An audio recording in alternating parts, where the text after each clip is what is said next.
నిజామాబాద్ జిల్లా బోధన్ పట్టణం రాకాసీపేట్కి చెందిన 95 సంవత్సరాల వయసు కలిగిన బొడ్డు వెంకటేశ్వర రెడ్డి మరణించడం జరిగింది. తన నేత్రాలను దేహాన్ని తాను బతికి ఉండగా రాసిచ్చిన ప్రకారం మరణించిన పిదప నేత్రాలను లయన్స్ క్లబ్ ఆఫ్ భవానీ ద్వారా హైదరాబాద్ ఎల్వి ప్రసాద్ హాస్పిటల్ కు మరియు తన శరీర అవయవ దానం కొరకు తెలంగాణ రాష్ట్ర శరీర అవయవదాతల సంఘం తరపున తన పార్థివ దేహాన్ని నిజామాబాద్ జిల్లా ప్రభుత్వ మెడికల్ కాలేజీకి వెంకటేశ్వర రెడ్డి కుటుంబ సభ్యులు అప్పగించడం జరిగింది. మరణించి కూడా చిరంజీవిగా చిరస్థాయిగా బొడ్డు వెంకటేశ్వర రెడ్డి నిలిచారని ప్రజల తరపున ఈ సాహసోపేతమైన నిర్ణయం పట్ల వారి కుటుంబ సభ్యులు ధైర్యాన్ని కొనియాడారు.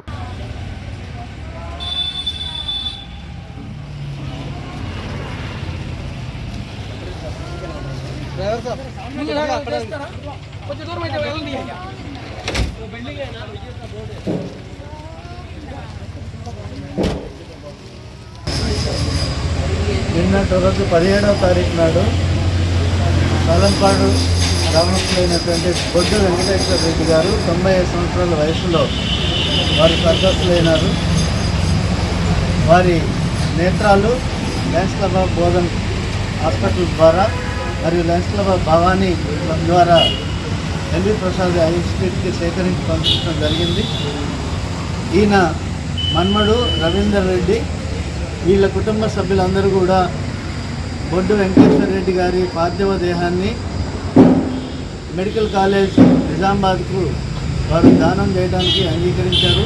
దాంట్లో భాగంగానే తెలంగాణ రాష్ట్ర అవయవ శరీర దాతల సంఘం తరఫున వారి దేహాన్ని, అదేవిధంగా లయన్స్ క్లబ్ ఆఫ్ భవానీ తరఫున వీరి పార్థివ దేహాన్ని సేకరించి మెడికల్ కాలేజ్ నిజామాబాద్కు మేము డొనేట్ చేయడం జరుగుతూ ఉన్నది.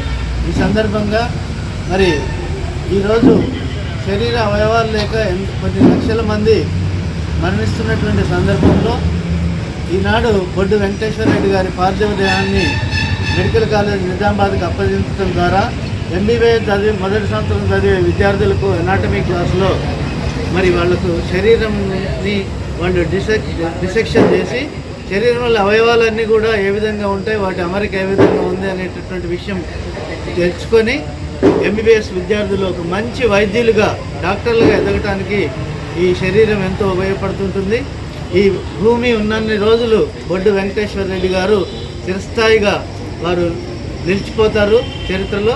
కనుక వారి కుటుంబ సభ్యులందరూ కూడా మరొకసారి ధన్యవాదాలు తెలియజేస్తూ, బొడ్డు వెంకటేశ్వర రెడ్డి గారు అమర్ హై, బొడ్డు వెంకటేశ్వర రెడ్డి గారు, బొడ్డు వెంకటేశ్వర రెడ్డి గారు. Thank you. మరిన్ని అప్డేట్స్ కోసం మా ఛానల్ని సబ్స్క్రైబ్ చేయండి.